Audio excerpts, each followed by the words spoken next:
يلا افرجكم على لوران بيدروم. بالنسبه لي لوران بيدروم هي السهل الممتنع، تبان ان هي سيمبل قوي بس احنا لو ركزنا هنلاقي فيها تفاصيل كتير. الهيد بورد عندنا جايه بكيرف بسيط فيري سيمبل مع البوكلات فابريك مخليها شكله شيك قوي وبسيط قوي. وكمان هنا الفريم بتاع السرير من الحاجات اللي مميزه الاوضه دي من الديزاين بتاعه وكمان اللون بتاعه.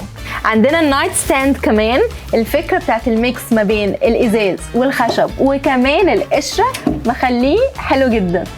وطبعا الديزاين مكمل معانا كمان في الدولاب، الميكس ما بين القشره وكمان الازاز.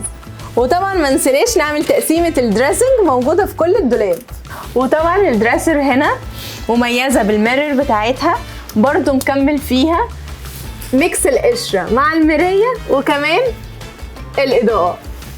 تخيلوا تبقوا سايبين السرير بالشكل ده، تفتكروا حلو ولا ان احنا نزود بيلوز يبقى شكلها شيك وجميل ونزود كمان هيبقى شكلها اجمل واجمل.